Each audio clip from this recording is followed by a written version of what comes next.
He thought he was just marrying a girl to keep his father happy.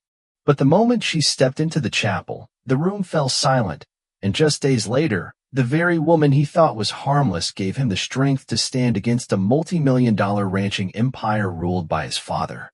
Don't look away, because what happens after the vows will leave you absolutely hooked.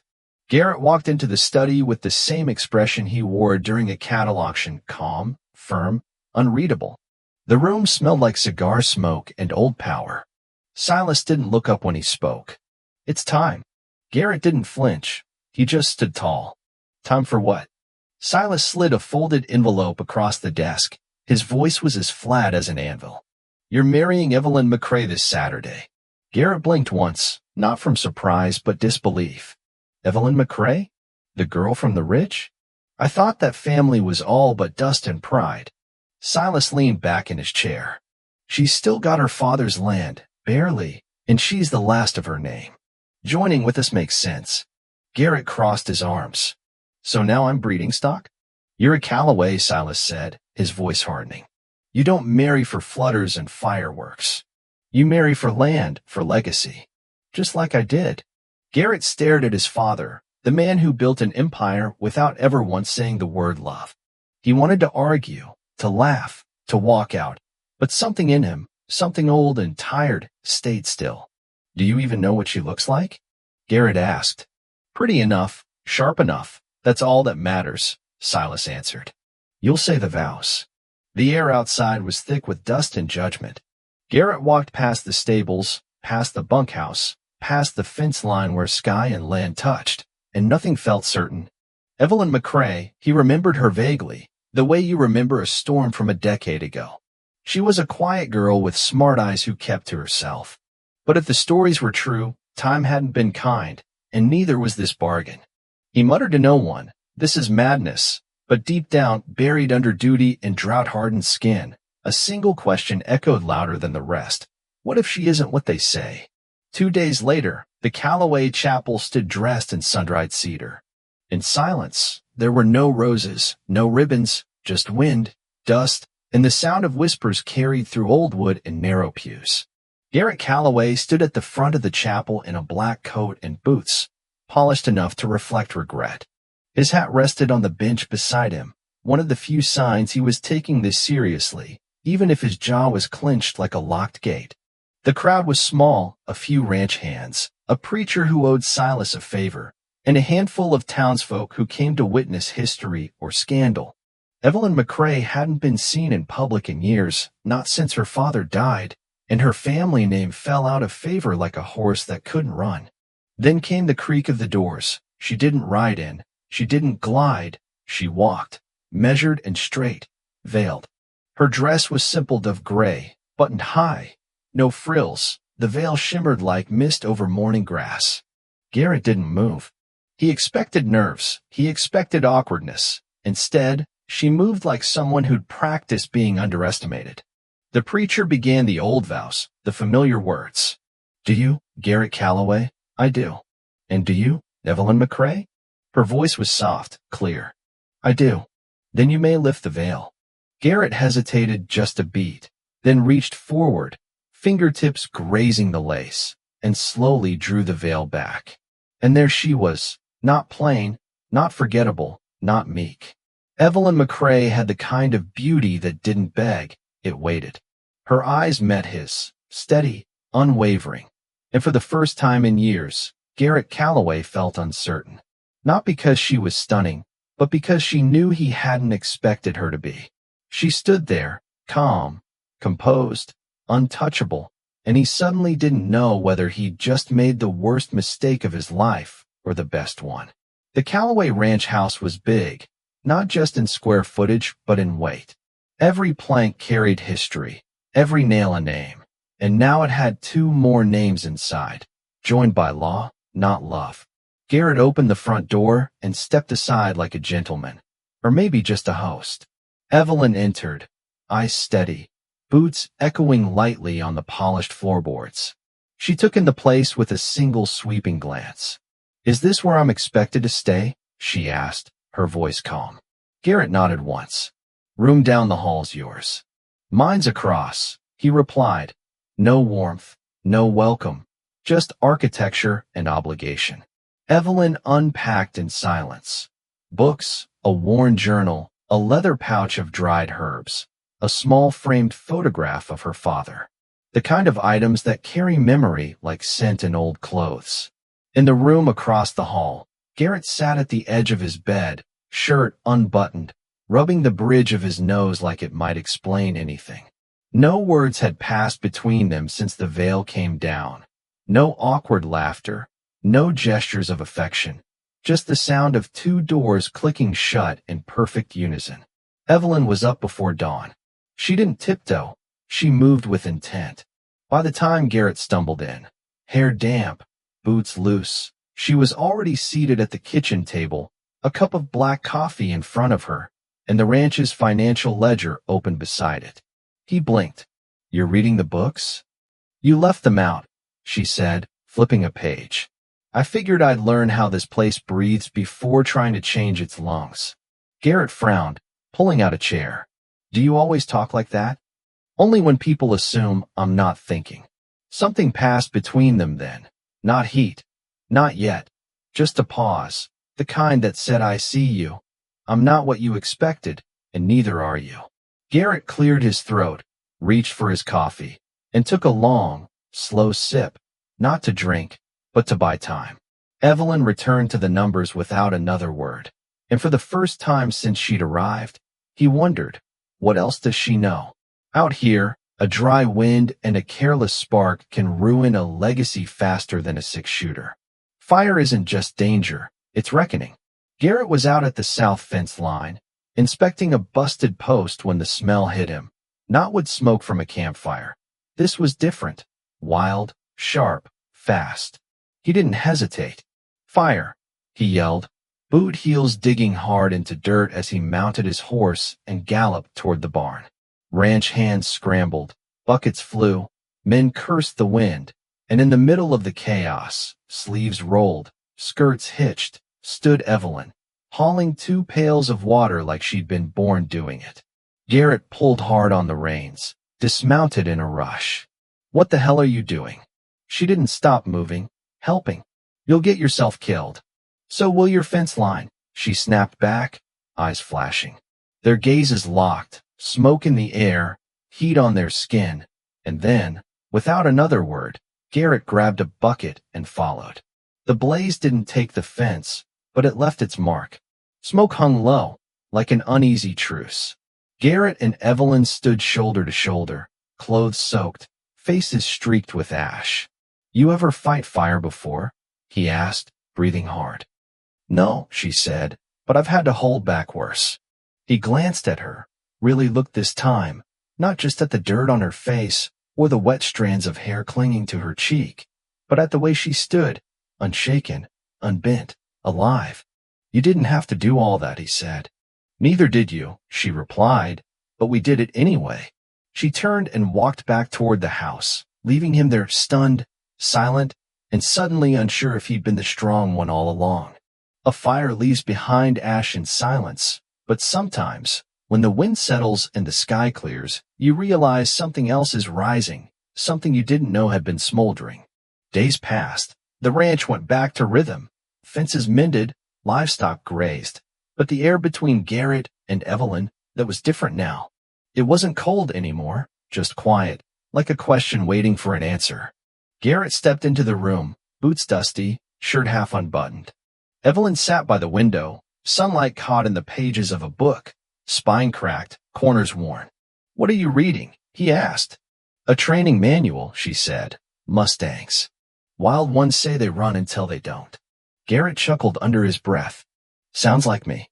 Evelyn smiled, a barely there smile, but it was the first real one he'd seen. He sat across from her, elbows on the table.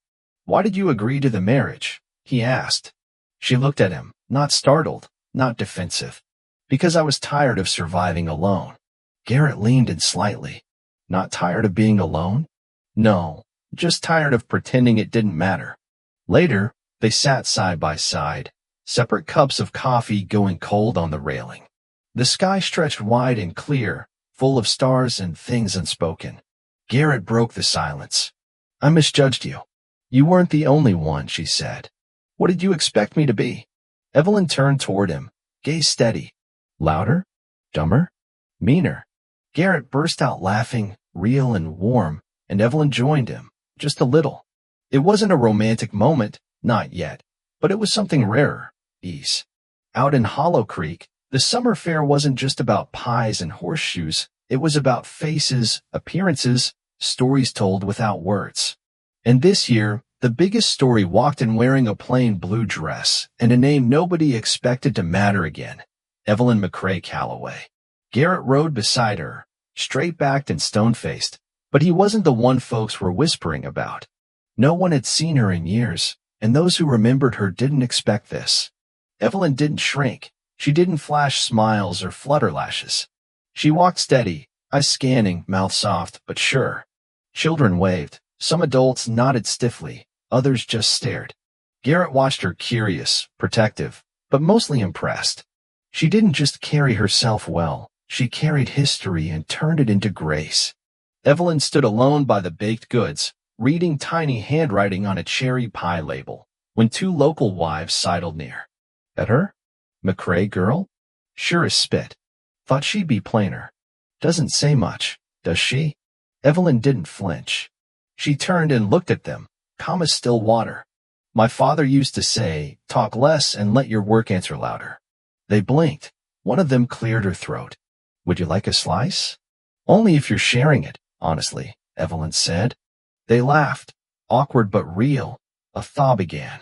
Garrett saw the exchange, watched how she handled judgment like reins in a strong hand, never yanking, never letting go. When he stepped beside her again, he said, they expected someone smaller. They weren't the only ones, she replied, without looking at him. He smiled just barely.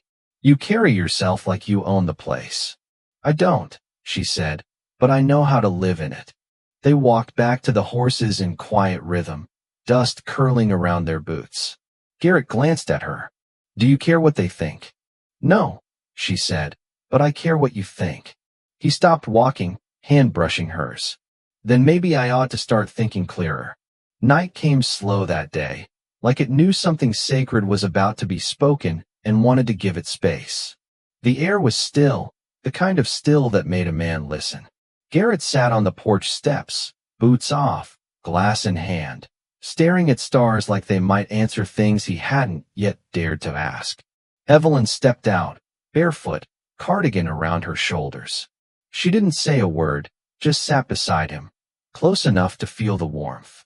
They sat there for a while, saying nothing, until the silence began to speak for them. You ever wonder, Garrett said, if life would have been simpler if we hadn't said yes?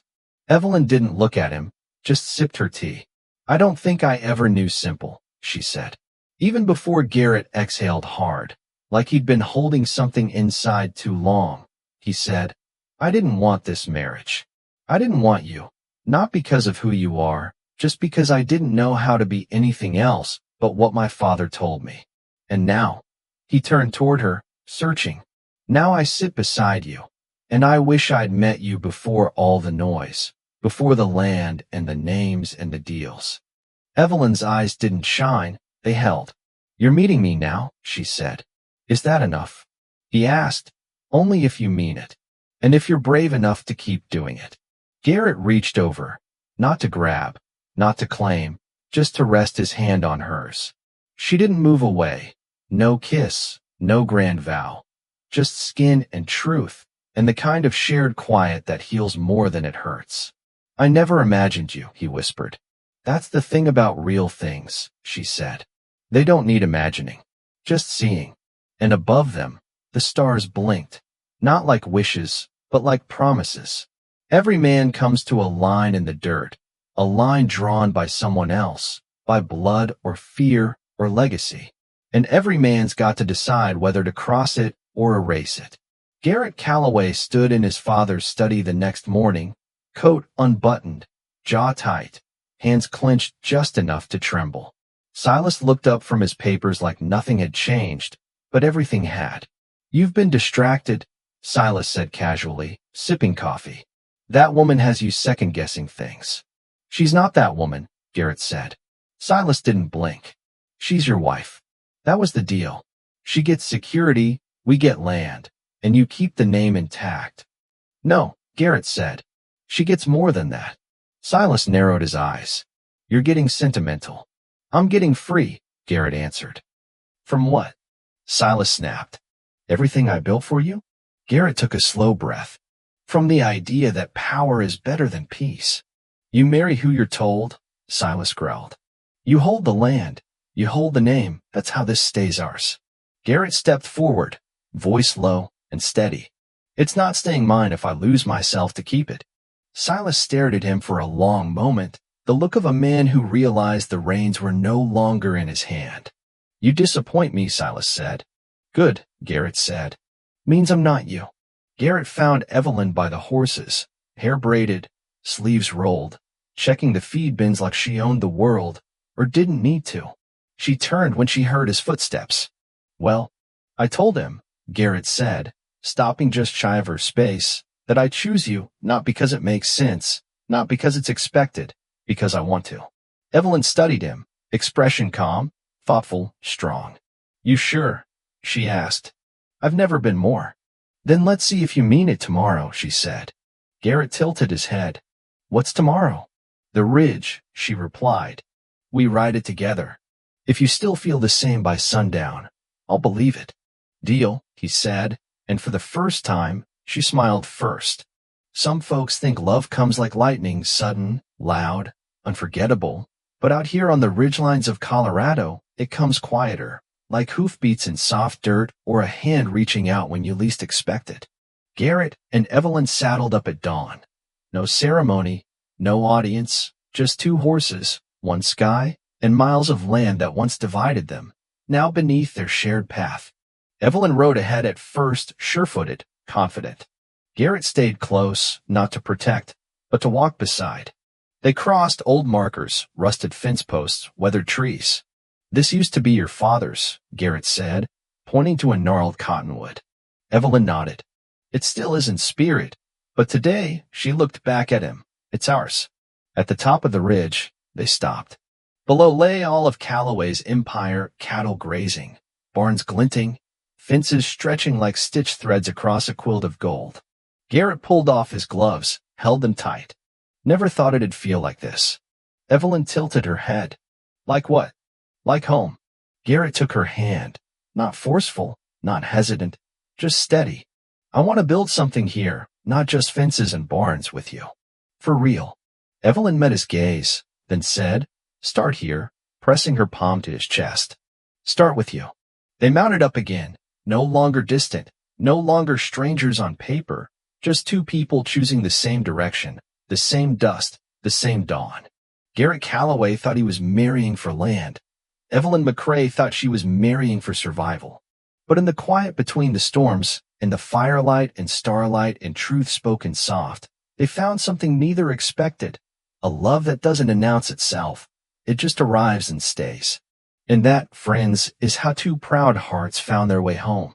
Your support means a lot to this channel, so don't hesitate to share your thoughts in the comments below. I hope you enjoyed today's video. If you did, a like would be greatly appreciated. And make sure to subscribe so you won't miss any of the upcoming stories. Thanks for watching, and I'll see you in the next one.